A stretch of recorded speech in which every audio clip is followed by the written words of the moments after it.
Aujourd'hui, je vais vous parler un petit peu de quelques trucs de comment ajouter une pantry pour votre canage. Mais juste avant, je vais vous montrer un petit peu sur quoi je travaille dans la cour et dans les jardins.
Salut, bienvenue à la micro-ferme, Dani.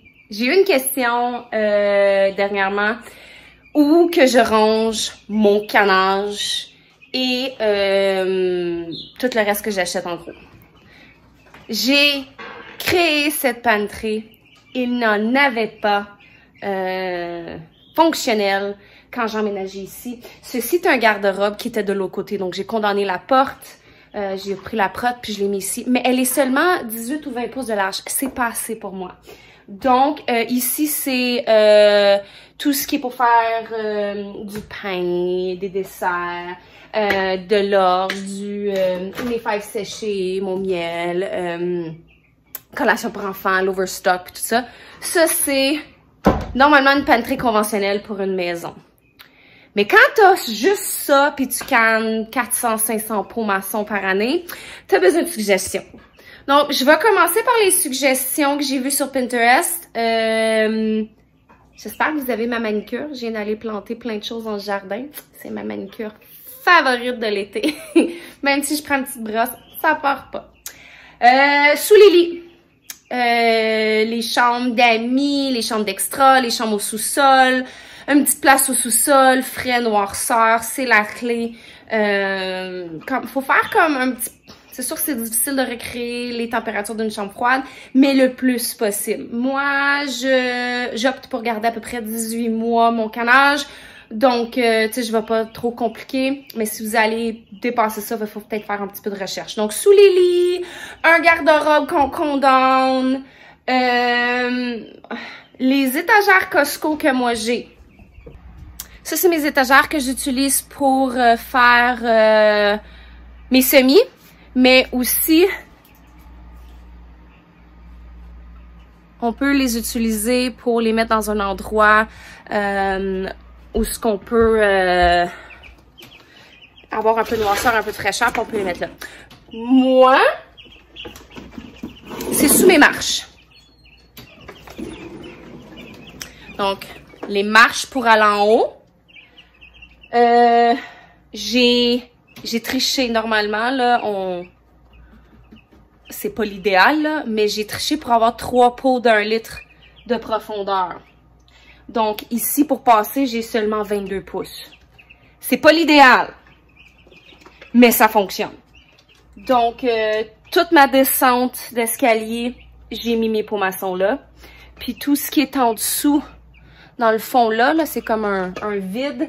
Je suis capable de mettre 12, 24, 36, 48, peut-être un autre de plus pro maçon d'1 litre là-bas dans le fond. Puis après ça, en bas des marches complètement, toutes mes pots maçons vides sont là. Je sais pas si on peut voir là. Là. Puis là, de ce côté-là, là c'est pas terminé, donc je vous le montrerai pas. Moi j'ai une cave de service. Donc, c'est 4 pieds d'eau, puis c'est un petit peu notre storage de choses qu'on utilise très rarement. Puis, on a trouvé du bois, puis je me suis fait un autre étagère similaire à celle-là, mais au lieu d'être 3 de large, ben, je vais pouvoir mettre des caisses. Donc, si j'ai bien calculé, c'est 2 caisses de profondeur. Donc, on a fait ça en bas parce que je planifie faire du bouillon, de la viande cet hiver. Donc, c'est pour ça que j'ai agrandi. Puis aussi, je me suis fait un endroit pour stocker les pots. Ça aussi, c'est important. Oui, c'est important de trouver de la place pour mettre notre nourriture qu'on canne, mais aussi, ces pots-là sont vides à un moment donné, donc il faut leur trouver un certain endroit. Puis vu que moi j'ai une cave de service, je peux pas les mettre par terre. Je les soulève du plancher pour éviter que les boîtes aient de l'humidité ou des choses comme ça dessus. Donc c'était mes petits trucs pour ajouter une pantry, de la nourriture que vous cannez à la maison. Si vous en avez d'autres que j'ai oublié, s'il vous plaît, mettez-les dans les commentaires en bas. Je vais aller vous lire et ça peut donner des idées aux autres. Moi, je suis allée avec ce que j'avais. Tout en ce moment est super dispendieux. Donc, allez sur les sites de choses usagées pour donner une seconde vie, puis essayez d'aller sur Pinterest, sur Google, des groupes de canage pour voir des idées. Parce que déjà, vu que tout est cher, rajouter des tablettes, tout ça pour votre canage peut ajouter à ce coût-là, puis ça peut un peu vous décourager. Donc, s'il vous plaît, partagez vos idées dans les commentaires en bas. Je vais m'assurer de vous lire. Passez une excellente journée et bientôt, c'est le canage qui commence. Bye!